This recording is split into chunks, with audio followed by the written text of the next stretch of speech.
इस वक्त सर्वेज आ रहे हैं वो भी उनके लिए अच्छे नहीं है। तो ये इसी वजह से ये कोशिश की गई है, और यही 2 माह की कोशिश इन्होंने इसी तरह गिलगित बल्तिस्तान में की थी और डिले कर दिए थे, मगर इस दफा ये कामयाब नहीं हो। कामयाब नहीं होंगे। सेकंड लास्ट क्वेश्चन सर, हुकूमत सहाफियों से क्यों खौफजदा है? हामिद मीर साहब का तो प्रोग्राम ही बंद कर दिया सर।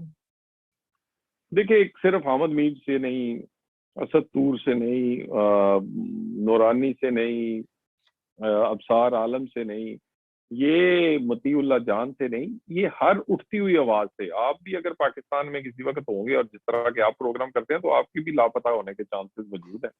और ये मैं आपसे कह दूं, यहाँ एक सोच पाई जाती है कंट्रोल्ड, हर चीज कंट्रोल में रखने के लिए, वो कोई सियासी लीडर हो, सियासी पार्टियां हो, वो कोई मीडिया हो, वो इवन अदलिया हो।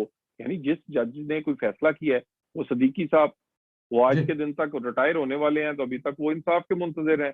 उनको उसके बाद आप काजी फायजी साहब से देख लें, फैसला पसंद ना आया तो आप रेफरेंस डालते हैं, रेफरेंस डालने के बाद डिडाई देखें, नजरसानी खारिज होने के बाद जो किसी आम आदमी को पता है कि दूसरी नजरसानी नहीं हो सकती, वो हुकूमत पाकिस्तान नजरसानी उस पर डालती है।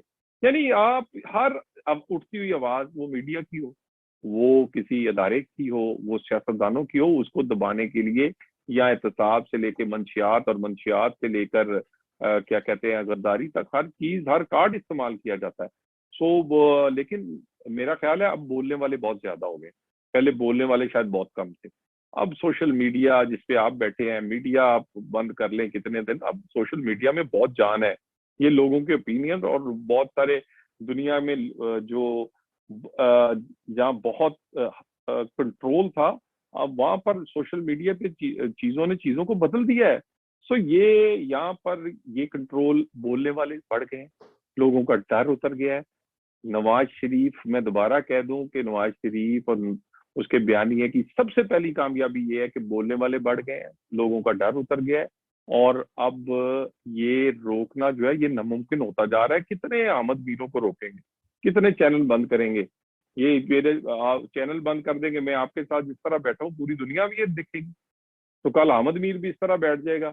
वो तलत साहब, तलत हुसैन को शायद पहले लोग इतना ना देखते हो जितना उनका वी लॉग और भी उनके लोग। वो क्या कहते हैं यूट्यूब पे उन्हें फॉलोइंग मिली हुई है। मेरा ख्याल है वो तो कहते होंगे अच्छा है बैन लगा है, उनको शायद चैनल से पैसे कम मिलते हो, जितने पैसे भी इनसे ज्यादा मिलते हैं, और उनकी लोग भी ज्यादा देखते हैं। मेरा ख्याल है कि ये अगर इस तरह के रास्ते बंद करेंगे तो अपने लिए मुश्किलें पैदा करेंगे।